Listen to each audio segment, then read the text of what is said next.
It is night in Roccaporina, but this isn't just any night. It's one of those nights that feels heavy, a night where the silence isn't a rest, it's a terrifying weight. The ancient stones of this village, tucked away in the jagged mountains of Umbria, seem to hold the January cold as if it were their own. There are no lights in the streets, no voices outside. There is only the wind, whistling through the dark hills, and from a room at the very back of the house, a sound, a metallic scraping, slow, deliberate. Two young men are sitting by the flickering light of a single candle. Rita's sons, their jaws are clenched tight, their eyes fixed on the cold steel passing over and over again against the sharpening stone. They don't speak, they don't need to. For months they have been speaking with their silence. But tonight, that silence can no longer hold what's inside. Their father was murdered, and these boys, raised in a land where honor isn't just an idea, it's an obligation, where spilled blood demands blood, where a son who does not avenge his father is not a son, but a shame. They know exactly what they have to do. From the room next door, Rita hears them. She doesn't scream. She doesn't rush in to stop them. She doesn't try to snatch the knives from their hands with the desperate words any mother would scream in that moment. Instead, she kneels. She joins her hands. And she asks God for something that no mother, in any language, in any century, should ever have to ask. But before we go any further, I want to ask you a favor. If you believe in the power of a mother's prayer, hit that like button below and tell me in the comments, where are you watching from today? And what is your special intention for Saint Rita at this very moment in your life? Write it down, because many of us will be praying together for those very intentions tonight. But to truly understand that prayer, to understand what really happened that night, you need to know the woman who prayed it. Not the saint, but the woman. Because Saint Rita of Cascia wasn't born with a halo. She didn't descend from the clouds with her hands already folded and her eyes perfectly fixed on heaven. No, she was born in the mud of human history. Just like you, and just like me. She had a family. She had dreams. She had a heart that wanted one thing, while life kept giving her another. She was born in Roccaporina in the year 1381. Take a moment to imagine that place, a tiny, tiny village, just a few stone houses, clinging to the mountainsides of Umbria in the heart of Italy. It was a world without modern noise, no digital distractions, none of the constant chaos we know today. It was a world where life was simple and slow and harsh. A world where people were born, worked the earth, prayed, and died. A world where the seasons dictated the rhythm of every breath. That is the world where Rita was born. Her parents were Antonio and Amata Lotti, simple peasants, humble people of quiet work and deep faith. And they were people who had spent years, many years, begging God for something that just wouldn't come. A child. Maybe some of you know that weight. That prayer you pray in a whisper, over and over, with the faith of someone who keeps knocking, even when God's silence feels deafening.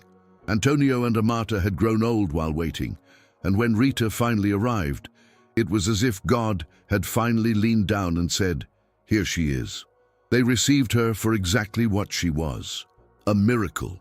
And Rita grew up in that home knowing she was loved, knowing she was wanted, knowing there was something profound about her arrival, not in an arrogant way. The poverty and faith of that family left no room for pride, but in a quieter, more intimate way. She had the certainty of someone who knows they belong to something much bigger than themselves. Even as a little girl, Rita was different, not in an obvious way. She wasn't some child prodigy everyone noticed immediately.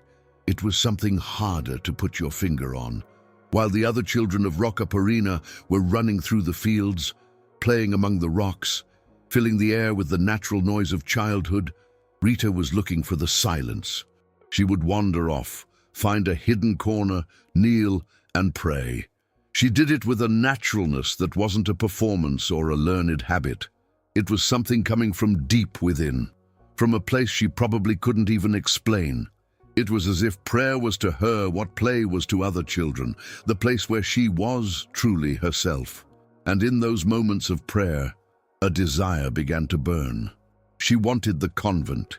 She knew it with that crystal clarity that only comes with the truth. It wasn't a little girl's fantasy, wanting to be one thing today and another tomorrow. It was a vocation that grew stronger with every passing year. A calling that resisted every question, that refused to be convinced otherwise. She wanted to give herself completely to God. She craved the religious life, the world of prayer, the cloister, the total surrender that the Augustinian nuns of Cascia lived in the nearby village. That was her dream. But God's dreams for us, sometimes, they come through paths we would never choose for ourselves. One day, her parents called her.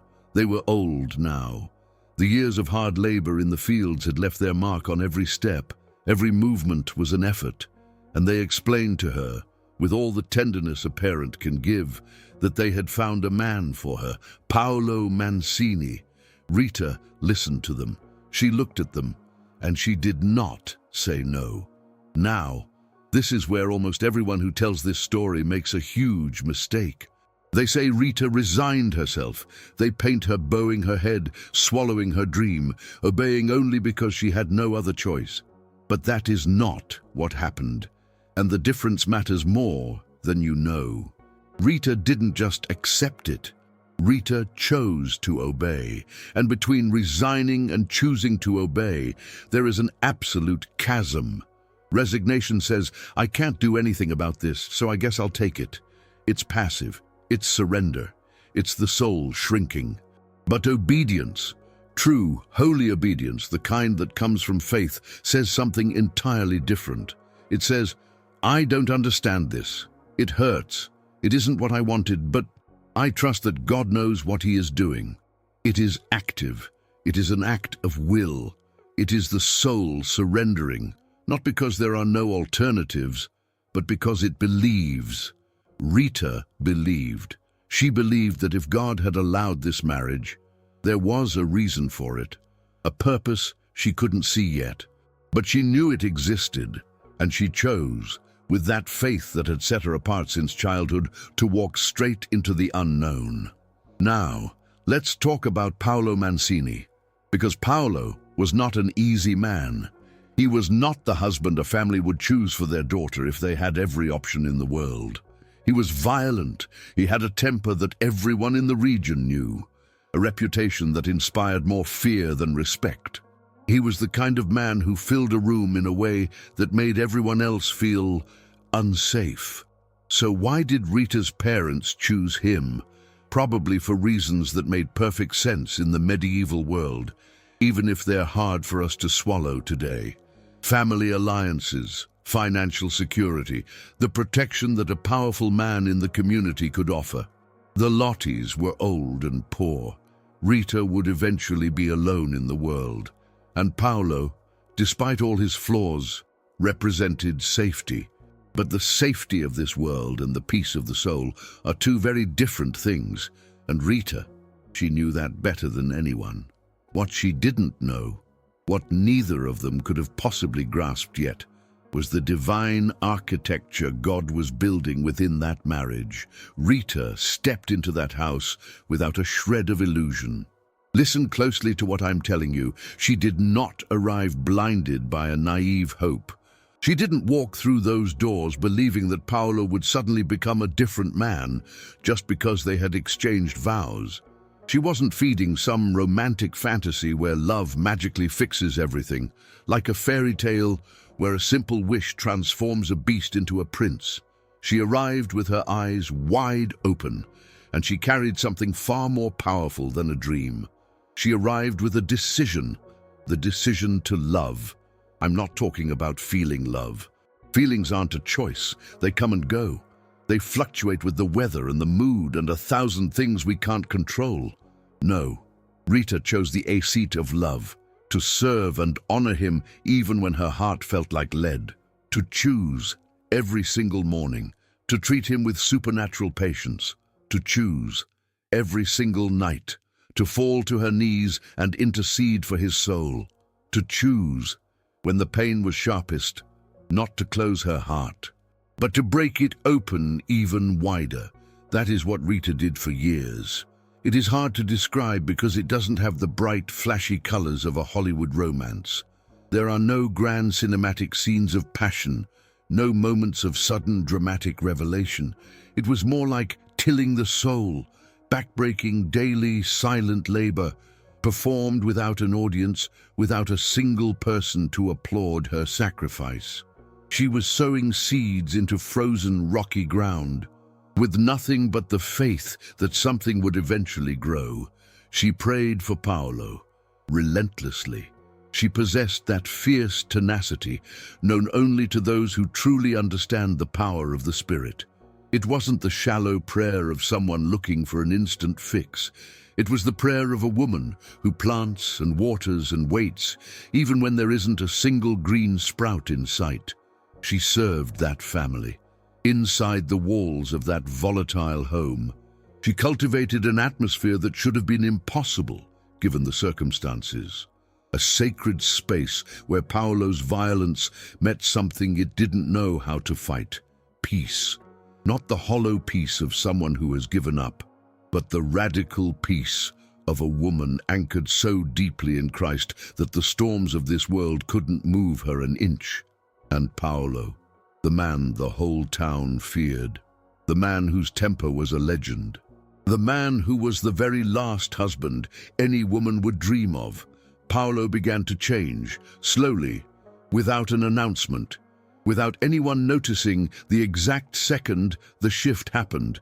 It happened the way true transformation always does, without haste, but without ceasing, until one day you look up and realize the entire landscape has changed. His character began to soften. His violence began to lose ground. There was something in the way Rita lived, in the absolute consistency of her love, in the unbreakable solidity of her peace that touched a part of Paolo that no argument, no confrontation, and no social pressure could ever reach. They had 2 sons, and Paolo, the man no one would have bet on, became a man who could finally look at himself in the mirror without shame. That was the first miracle of Saint Rita. You won't find it listed in the official books of miracles. It has no specific date, no documented witnesses. There was no sudden physical cure, no apparition, no supernatural lightning bolt. It was simply a woman who chose to love a difficult man for years, refusing to surrender. And that love, that divine channel, transformed him. But look closer.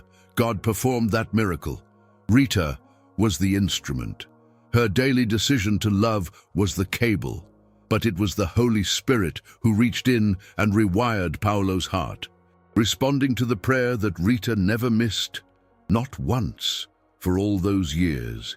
You will understand the weight of this even more when we reach the end of this story. But the medieval world of Umbria was not a place where private goodness was enough to protect you from public violence. It was a world of clans, of families with long, dark memories, where grudges were inherited like land or debt. A world where disputes weren't settled in a courtroom, but on dark paths, far from any witnesses. A world where a violent death wasn't a tragedy. It was a constant possibility that every man carried on his shoulders. Paolo Mancini had enemies. He had always had enemies.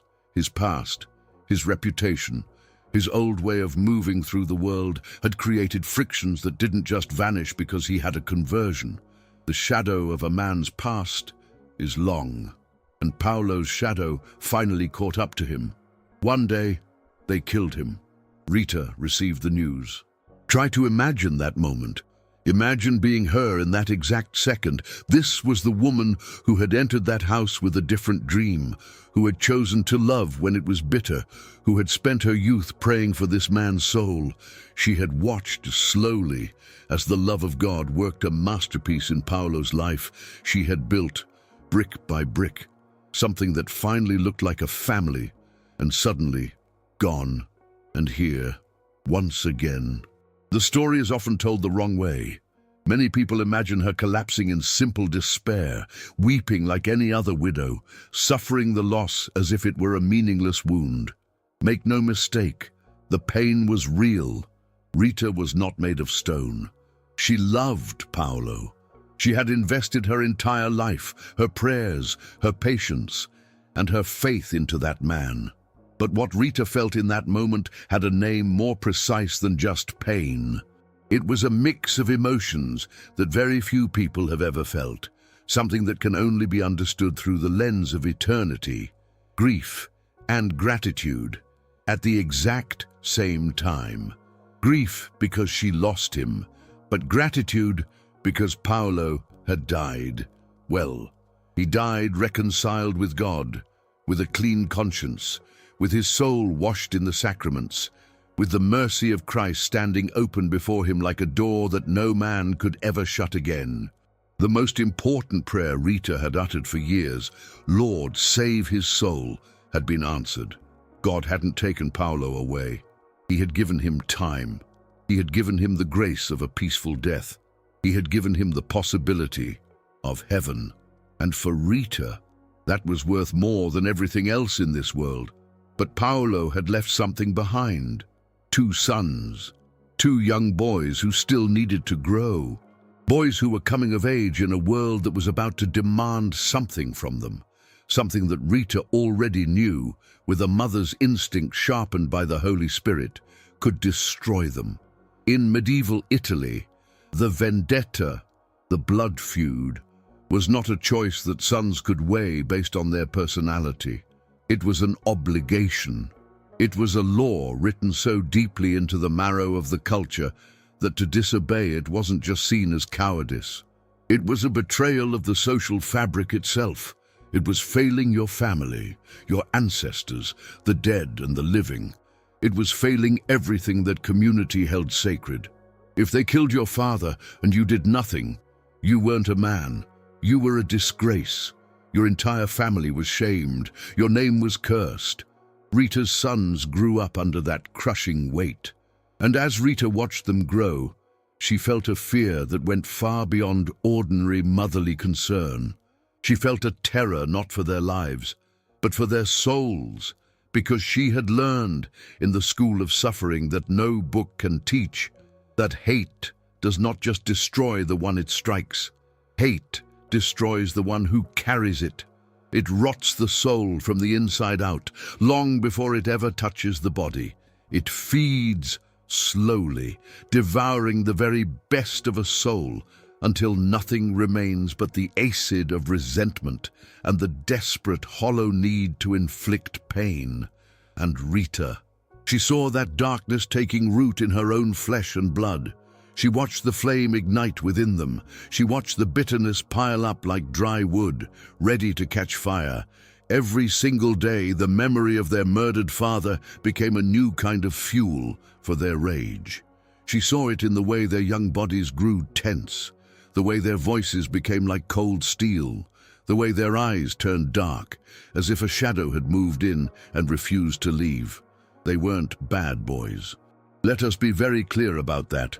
We must not lose sight of who they were. They were the sons of Paolo and the sons of Rita. They carried the strength of their father and the potential faith of their mother. But strength without the tempering fire of faith can easily turn into cruelty, and cruelty, when it is disguised as honor, becomes a one-way road to eternal perdition. And Rita knew it. She saw exactly where they were headed. She saw the cliff edge they were walking toward. And she knew, with that haunting supernatural certainty that only a mother who prays can possess, that no conversation, no logical argument, no tearful plea of hers was ever going to be enough. not against the crushing weight of centuries of culture, a culture that whispered into their ears that avenging their father was not just a choice, it was their sacred duty. She couldn't stop them with words, but she could fall to her knees. And then, that night arrived. The very night you saw at the beginning of our journey. But you see it differently now, don't you? Now you know who those boys are. Now you know the stakes. Now you know the weight of the air in that house. The sound of those blades scraping against the sharpening stone. It's no longer just metal against mineral. It is the sound of a decision being etched into eternity. It is the sound of two young souls walking toward a point of no return. Rita listens from the next room. She doesn't need to open the door to know what is happening. There are things a mother knows in the marrow of her bones without a single word being spoken. There are conversations that silence carries better than any language. And in that heavy silence, Rita understands everything. She understands that if her sons walk out that door tomorrow with those daggers, the blood that will be spilled won't just belong to their enemies. It will be their blood. The blood of the souls she spent years building since Paolo's death. The blood of the last spark of goodness left within them. And so, Rita does the only thing she has ever done when the world closes in on her. When there is no human exit left. She kneels, she closes her eyes, and she opens her heart to the heavens. Lord, if my sons are destined to be lost forever, if their souls are to be consumed by this fire, then take them now, before it is too late. Stop. I want you to pause right here for a moment. I know exactly what you're feeling right now. I know it because it's what every human being with a heart feels when they hear this prayer for the first time. It's a shock, a deep discomfort. Something inside you recoils and screams. This can't be right. A mother cannot ask for that. There must be something wrong with this story. That discomfort? Do not ignore it. Sit with it for a moment. Because that discomfort is telling you something true. What Rita asked for that night goes against every human instinct we possess. It defies the instinct of protection. It defies the instinct of a mother. It defies everything human love tells us about how we should hold on to the ones we cherish. And yet, if you stay with that discomfort long enough, if you don't rush to judge it or push it away, something starts to crack open. Something that touches the most profound question we can ever ask about love. What does it truly mean to love someone? Listen to me closely. There are two ways to answer that. Two types of love that exist in this broken world. And sometimes they collide in a way that is almost unbearable. The first is the love we all recognize, the love that wants the other person to be okay, here, now, right in front of our eyes. It's the love that suffers when they suffer and rejoices when they smile. It's the love that buys the medicine, that stays awake through the fever, that cannot stand to see a loved one in pain without trying to fix it. That love is real, it is beautiful, it is holy, it is the love most of us live in every single day. But that love has a limit. Its limit is this life. And once this life ends, that love has no more power. The second type of love is much harder to understand. It is even harder to live out. It is the love that looks far beyond the horizon of this world. It is the love that asks the question the first love never dares to ask. What happens after? It is the love that says, I would rather you suffer here. I would rather lose you in this world. I would rather walk the rest of my life in grief than to see you lost for eternity. It is the love that puts the eternal salvation of the other person above its own comfort. That is how Rita loved her sons. It wasn't a cold love. It wasn't distant or calculated. She wasn't some stoic statue who didn't feel the agony of what she was asking. It was the exact opposite. It was a love so deep, so total, so absolute, that it was capable of asking for the most painful thing a mother can imagine, because Rita had seen with her own eyes what hate does to a man's soul.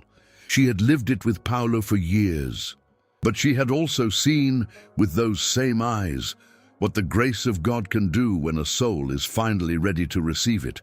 She had seen it in the peaceful, redeemed death of her husband, and in that moment, kneeling in the dark while the blades hissed against the stone, Rita made the calculation that only a true believer in eternal life can make.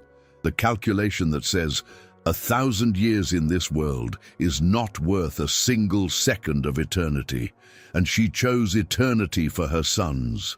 At the cost of her own heart. Can you even imagine that? Can you imagine loving someone so much that you are willing to pray against your own instincts, against your own pain, against everything in you that wants to scream and hold them tight? That is what the saints know. That is the mystery we are only beginning to glimpse. It wasn't resignation. It wasn't indifference. It wasn't a mother who didn't want her children. It was the highest form of faith. The faith that says, God, I trust you more than I trust my own eyes.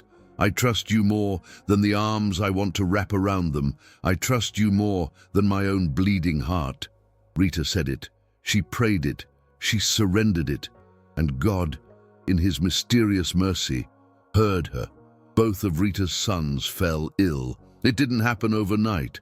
It was a sickness that arrived the way things arrive when God allows them with a specific purpose, slowly, giving them time for something that desperately needed to happen, to finally take place. And in that slowness, there was an immense grace, because in those days, between the first symptom and the final breath, something miraculous happened inside those two young men, something no outsider could have forced, something no logic could have achieved, something even a mother's tears couldn't reach on their own. God entered the room, and in that divine visitation, the sons of Rita found exactly what their mother had been begging for all those years, the grace to die in peace. Before they drew their very last breath, those two young men did the unthinkable. They forgave the assassins who had slaughtered their father. Stop for a moment and really think about the weight of that choice. These were two young men raised in a brutal culture of vendetta, a culture that screamed into their ears that forgiveness was cowardice, that blood must be paid for with blood, and that a man who does not settle his accounts is unworthy of his own name. Yet, in their final hour, they chose the gospel over the blade. They received the holy sacraments, and they died in the arms of God. The prayer of Rita had been answered. It was not the answer a mother's heart would have chosen in her natural strength, but it was the only answer that mattered in the light of eternity. Rita buried them, and now, I want you to imagine that moment with all the raw honesty you can muster. Do not romanticize this. Do not wrap it in a soft melody to make it easier to swallow. Imagine it exactly as it was, a mother burying her only two children, one right after the other, in that harsh world of stone and mountain where the winters are long, and the silence of the hills is deep. The pain of losing a child is a bottomless abyss in the human experience, but the pain of losing two, in rapid succession, under circumstances that you yourself prayed for, that is a grief that has no name in any language. And yet, beneath that crushing weight of sorrow, not in place of it, but beneath it, supporting her like a foundation supports a house, there was something that logically should not have been there. Peace. Not the hollow peace of someone who no longer feels. Not the numbness of a soul that has suffered so much it has simply shut down. No, this was something far more difficult to explain and far more challenging to live out. It was the peace of a woman who knew that God had done exactly what she had asked.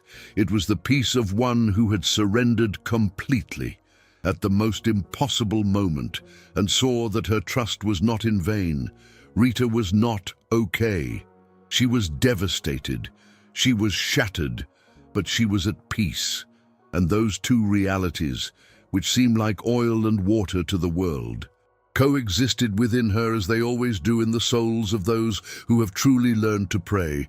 Now she was utterly alone, no husband, no children, nothing left to bind her to that house, to that village, or to the world that had been her entire reality for decades. 40-some years lived in the world, and all that remained was the silence. But in that silence, that massive, echoing, bottomless silence, she began to hear it again. It was a voice she had first heard as a little girl, a voice that, in all those years of marriage and motherhood, had never truly fallen silent. The voice was calling her to the cloister. She traveled to the monastery of the Augustinian sisters in Cascia. She stood at those heavy doors with her entire history on her shoulders, with the weight of her years, and a heart that had been through the fire. She did not come with the lightness of an innocent girl, but with the massive, solid gravity of a woman who had suffered and yet had not broken. But when she knocked, the door remained shut. The sisters would not accept her. The rules of the monastery were rigid and clear. The women who entered had to be virgins. But Rita was a widow. She had belonged to a husband. She had borne children. No matter how much holiness radiated from her soul, no matter how profound her life of faith was, she did not fit the profile established by the rules of men. The answer was a cold, definitive no. Imagine that. Imagine spending your entire life wanting just one thing. Imagine accepting a marriage you didn't choose, loving without conditions for years, praying for the most painful sacrifice a mother can make, burying your own flesh and blood, and finally reaching the door of the only dream you have left, only to be told, you don't belong here. Rita returned to Roccaporena, and when some time had passed, she returned to the monastery again. No, she returned a third time. No, 3 times. 3 closed doors. 3 rejections that would have convinced any reasonable person that God had changed his mind, that the convent was not her destiny, that she should look for another path. How many times have you given up with far less resistance than that? How many times has a single closed door been enough for you to decide that God wasn't listening? Rita knocked 3 times. 3 times they turned her away, and yet she continued to believe that God wanted what she had felt in her soul since childhood. And then something happened that no historian, no scientist, and no skeptic has ever been able to explain. One night, just an ordinary night, without the sisters hearing a sound, without the doors being unbolted, without the stone walls moving an inch, Rita was inside. She was simply there. There was no human explanation. The heavy locks were still fast. The walls were intact. The order of the cloister had not been disturbed, and yet there stood Rita in the very heart of the monastery that had rejected her 3 times. The sisters looked at her, and in that moment they understood. When God decides that a soul belongs in a certain place, the rules of man do not have the final word. There is an authority higher than any monastic regulation, and that authority had decided that Rita was coming home. She stayed 40 years. Stay on that number for a moment. 40 years of life within those stone walls. 40 years is longer than many people live their entire lives. 40 years that Rita spent in the same enclosure, with the same sisters, following the same rhythmic heartbeat of the Augustinian rule, day after day after day. Matins in the dead of night, lauds at the breaking of the dawn, the divine office marking every hour, vespers at sunset, compline as the darkness fell, and then beginning it all over again. For us, living in this frantic 21st century, addicted to constant change, to permanent novelty, to a thirst for stimulation that never ends. 40 years of that life might look like an eternity of boredom, a meaningless loop of repetition. But what Rita was building in those 40 years was not monotony. It was depth. She was like a well being dug, not in width, but in profundity. From the outside, it always looks the same, just the same old stone rim. But inside, it goes down and down and down, until it strikes the living water that never runs dry. Rita didn't seek to be famous in the convent. She didn't seek the spotlight. She cared for the sick sisters with that quiet, wordless attention that only those who know the geography of suffering can provide. She fasted. She prayed. She followed the rule not as an obligation, but as if it were her very breath. And in the secret interior of that hidden life, something was ripening, an intimacy with Christ that grew year by year, like the roots of a great oak tree. Roots that no one sees because they are buried deep beneath the earth, but roots that are the only thing holding up everything people see from above. Rita meditated on the Passion of Christ, not as a mere spiritual exercise, not as a devotion you do for 15 minutes and then set aside. She meditated on it with everything she had. She brought her history of pain, her years of a difficult marriage, her dead sons, those 3 closed doors, and those 40 years of ordinary life where no one really noticed her. She carried all that weight to the foot of the cross. She laid it there, and she stared into the eyes of a man nailed to a tree, a man who knew exactly what it meant to suffer without deserving it. And in that long, steady gaze, a new desire began to burn. It is a desire that is not easy to understand unless you have reached a certain point in the fire of faith.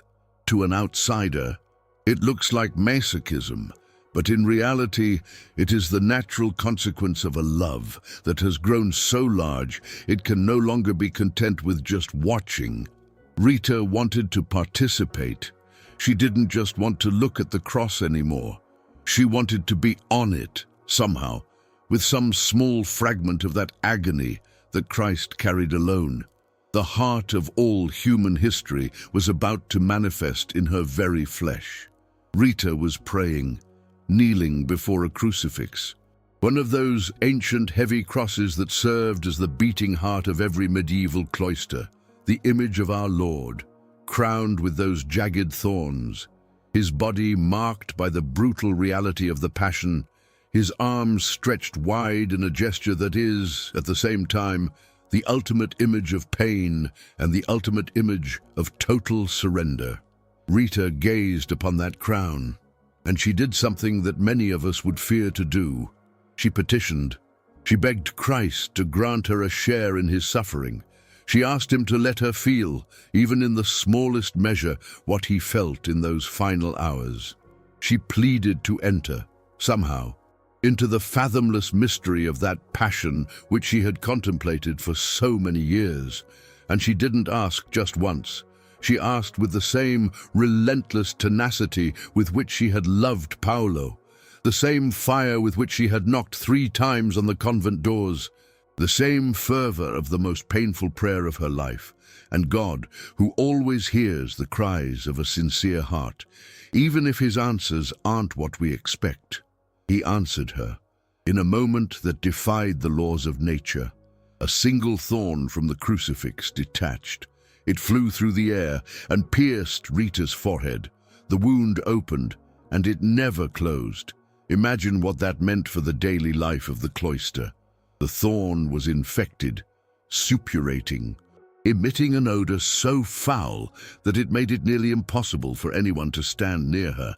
The sisters, her own sisters in Christ, began to pull away, not out of cruelty, but because of the harsh physical reality of living with that open, weeping wound. The woman who had been rejected 3 times at the gates was now being marginalized, even on the inside. And that thorn, that mark of divine intimacy, remained there for 15 years. Think about that.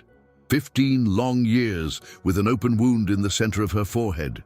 15 years carrying in her visible body exactly what she had requested in the secret of prayer. She couldn't hide it. She couldn't pretend it wasn't there. It was a permanent, agonizing reminder that never faded. And Rita, she never once asked for it to be removed. Never, because it was the answer to her prayer. And Rita knew. She had learned it in the hard school of a lifetime. That God's answers don't always look like what we imagine, but they are always what we need, even when they hurt, even when they isolate, even when no one on the outside can understand what they mean on the inside. There is a thread running through Rita's entire life that I want you to see clearly right now. She always asked for the most difficult path. She asked God to save the soul of a violent husband, and God did it, in his own time and in his own way. She asked God to take her sons before they lost their souls to the blood feud, and God did it, in the way that hurt the most. She asked to enter the cloister when every rule said no, and God brought her inside in a way that no one can explain. She asked to participate in Christ's suffering, and God placed a thorn in her brow. Rita never asked for comfort. She never asked for the easy way out. She never asked God to fix her life the way we usually ask him to fix ours.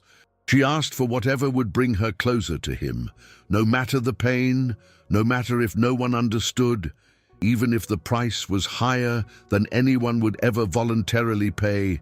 That is the key to Saint Rita. That is the secret hidden within her soul. The final years of her life were spent in bed. The body that had carried so much, the weight of a difficult marriage, the crushing grief of a mother, the years of severe penance, the thorn that never healed. It finally began to yield to the weight of time. Rita spent her last 4 years bedridden, unable to stand, almost unable to move. 4 years. And in those 4 years, the cloister, which was already a small world, became even smaller. Her entire existence was reduced to the 4 walls of a cell, the occasional visit from a sister, and the distant sound of the bells marking the hours of prayer that she could no longer attend in the choir. One day, in the dead of winter, a relative came to visit her. Rita looked at her from the bed, with those eyes that neither time nor suffering could ever fully extinguish, and she made a request that, in that context, sounded like the delirium of a dying woman. "Go to my house in Roccaporina, go to the garden there, and bring me a rose and 2 beans. The relative didn't say a word of what she was likely thinking. She didn't remind Rita that it was January. She didn't say that the garden had been buried under deep snow for weeks. She didn't say it was impossible for a rose to bloom in that frozen soil. Perhaps she had heard enough about Rita to know that Rita and the impossible had a very special relationship. She went. She walked toward Roccaporena with the biting winter wind in her face, her heart a mix of expectation and the skepticism of someone doing something they know won't work. But they do it anyway. Because love often drives us to do things that reason cannot fathom. And there, in that frozen garden, amidst the white snow that covered everything, she found a single red rose, fully bloomed, and 2 green beans. She cut them, she wrapped them, and she brought them back. Rita received them with trembling hands, and eyes filled with something that was both gratitude and recognition, like someone receiving exactly what they expected. Not shock, recognition. That rose and those beans that Rita requested in January remain, to this day, the most beloved symbols of her devotion. Every May 22nd, throughout the Spanish-speaking world, the faithful bring roses to churches to be blessed in her honor. A gesture that echoes from that snowy garden in Roccaporena, from the last request of a woman who knew the end was near and wanted to leave us something visible of the invisible. Rita passed into eternity on May 22nd, 1457. She was approximately 76 years old. She had lived a life that gave her nothing for free, and yet, or perhaps exactly because of that, she had lived a life that was, in the deepest sense of the word, full, not full of comfort, not full of the absence of pain, but full because there was nothing left to give, nothing left to offer, nothing held back for herself. Everything she was, everything she had, everything she could possibly give. She had given it all. Her body was laid out in the church of the monastery in Cascia, and then something happened. As the days passed, Rita's body did not decay. It remained intact, with an integrity that defied every law of nature. The sisters saw it, the priests saw it, the pilgrims who began to arrive in droves saw it with their own eyes. That body, which had endured the brutal marriage, the loss of her children, the 15 years of the thorn, the 40 years of the cloister, the 4 years of being bedridden, it remained, as if the life that had inhabited it had left behind a mark that time itself could not erase. Even today, in the Basilica of Cascia in Umbria, the body of Saint Rita rests, visible to any pilgrim who wishes to see her, a woman of the 15th century, preserved. And the miracles, they began from those very first days, healings that the doctors of the time could never explain, graces received in situations that seemed utterly hopeless. This devotion spread across Italy, then through Europe, and then to the entire world. The Church recognized her light and beatified her in the year 1628.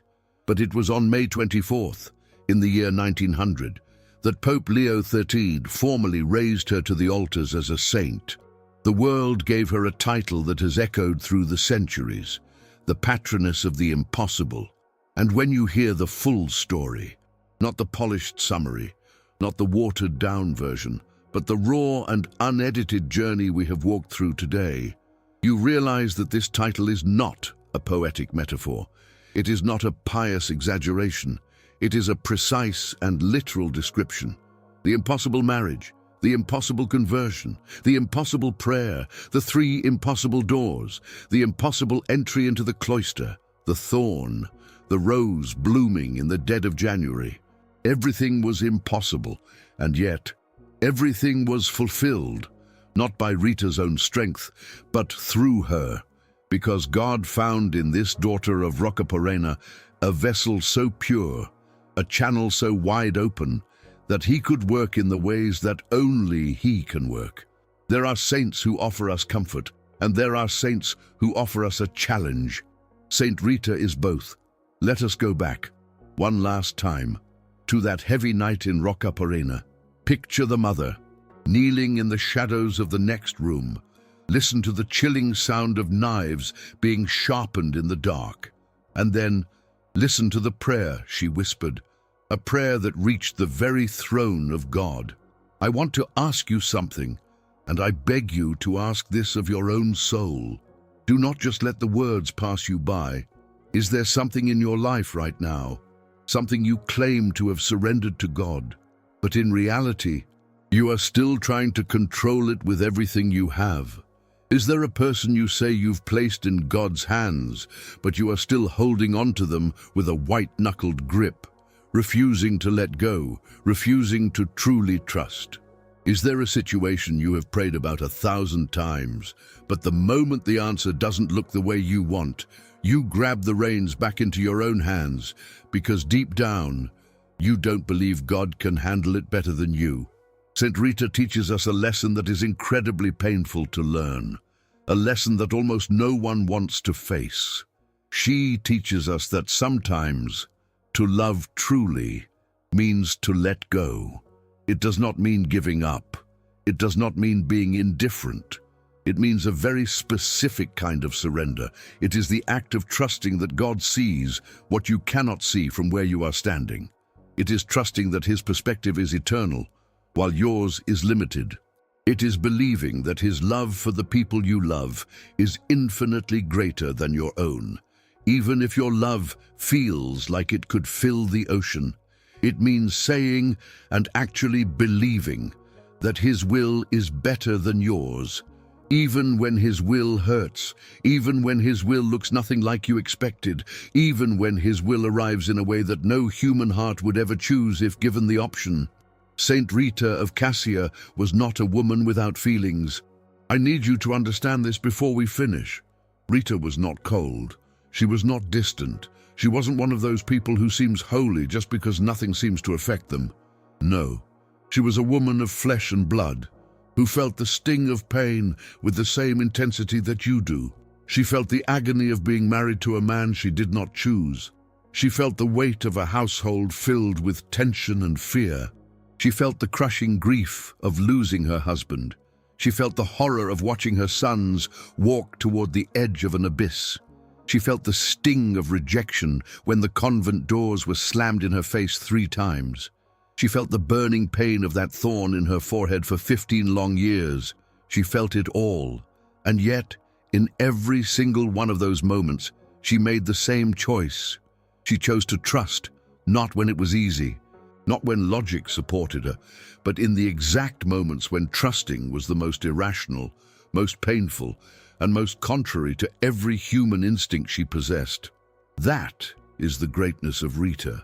It is not just the miracles, though the miracles are real. It is not just the rose in the snow, though the rose is beautiful. It is not just her incorrupt body, though that is a staggering sign of God's power. Her greatness is found in that midnight prayer in Roccaporena. It is found in a mother who chose the hard love over the easy love, who chose the eternity of her children over the comfort of her own heart. And if you are wondering right now, if you could ever do that, if you could ever reach that level of faith where you release what you love most into the hands of God, the honest answer for most of us is, I don't know. I don't know if I have the strength. And that is exactly the right answer, because that kind of faith is not manufactured overnight. It is built. It is built in the years of quiet, daily prayer, in the small acts of trust that pile up over time, in the little things we learn to release before we are ever asked to release the big things. Rita reached that midnight prayer after a lifetime of letting go. She let go of her dream of the cloister when she said, I do to Paolo.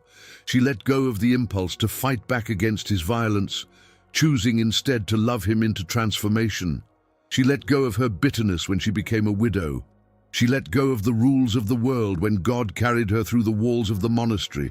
She was learning to let go, piece by piece, year by year, sorrow by sorrow, so that when the ultimate moment arrived, when her sons held those knives, she already knew how to surrender. The next time you are on your knees, holding something in your hands that you are terrified to let go of, remember Rita. Remember that small woman in a tiny village in Umbria who also knelt there, holding something she didn't want to lose, and whisper to her, teach me, because she knows exactly what you are feeling. Saint Rita of Cascia, patroness of the impossible, pray for us. If this story moved your heart, you can help us tremendously by hitting the like button below. It costs nothing, but for this ministry, it means everything. It tells the algorithm that this message of faith is valuable, and it helps it reach more souls who are desperate for hope. Please, share this video with someone who needs to hear today that God is bigger than their impossible. Send it to a family member, a friend, or anyone walking through a season of darkness. A story like this can arrive at the exact moment a soul is about to break. You can be the messenger of that hope. And if you feel called to support our work in a deeper way, look for the super thanks button below. Your offerings allow us to keep producing these scripts with the depth and the cinematic quality that these holy stories deserve. Until our next video, may Saint Rita intercede for every single prayer you have written in the comments today. God bless you.